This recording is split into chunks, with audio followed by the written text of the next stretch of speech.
A CBS News exclusive. For the first time, we're seeing video from the aftermath of the deadliest Iranian strike on U.S. military personnel since the war began.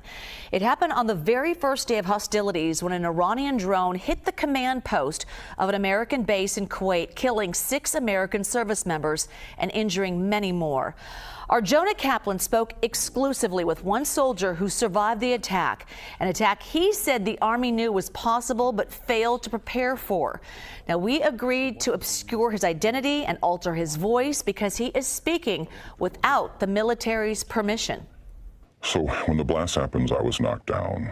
I just heard the explosion. Everything shook, and it's something like what you see in the movies. You know, everything. Your ears are ringing. Everything's fuzzy. You know, your vision is blurry. You're dizzy. You know, there's dust and smoke everywhere. When you're knocked down like that from a blast, what's it like to get back up? For me, my focus was just on, am I okay? Can I move? Where's my helmet? I grab my helmet, put my helmet on, and then it's where are my teammates? And, you know, like the first person I came across obviously had a head and neck injury. And you've got training, of course. You don't move those folks because you could paralyze them. So you're having these competing thoughts like, should I stabilize this person where he is?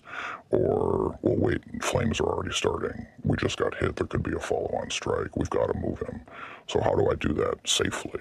You know, you think through all of those little things and small decisions. What about medical teams? Our medical capabilities there at Shueba were very limited. We had to evacuate ourselves and get ourselves to the hospital. You had to treat yourselves and then get yourselves to the hospital? Yes, evacuate ourselves, help each other, you know, drive ourselves to the hospital and, you know, get to medical care. Just the way the blast hit, it's very hard to make sense of because some people were hit much harder than others.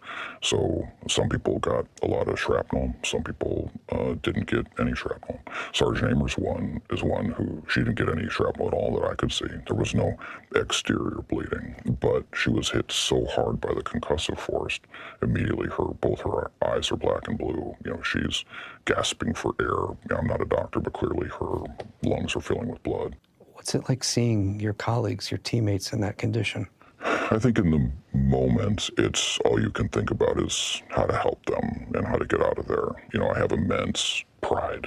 You know, like I have some very junior soldiers that are very quiet, just kind of did their job day in and day out. And when this happened, they just came to life. They're helping carry people. And there were some real heroes at the port of Shueba. And I'm very humbled by that and very proud of them. What were some of the other wounds that you were dealing with? We had soldiers, you know, soldiers who had were hit in the arm and lost control of their limbs, head wounds, you know, heavy bleeding, lots of perforated eardrums, people who can't hear. Some folks had their glasses blown off, they can't see. Some folks lost the use of an eye immediately, you know, having trouble seeing, trouble with balance, and then just shrapnel all over. So folks are bleeding from their abdomen, bleeding from their arms, bleeding from their legs. This was a direct hit. Yeah, 100%. As you look back on it, what are the images that you can't get out of your mind? So for me, it's the soldiers that we lost because, you know, I helped carry them. You know, I still see their faces. I see somebody who looks like them, somebody who has a similar haircut or similar build, wears a similar set of glasses, something like that. And I think for a moment, oh, it's Sergeant Amer. Oh, it's Major Cork. And it's not. And then you have to remind yourself, well, of course it's not. You know, you identify their body, you help carry them. They're gone. I think that's the stuff that stays with you. A Pentagon spokesperson declined to comment on the soldiers' claims, citing an active investigation. Addressing the deadly drone attack, the department previously said every possible measure had been taken to safeguard U.S. troops. The injured soldiers are back in the U.S., and some now are dealing with lifelong injuries.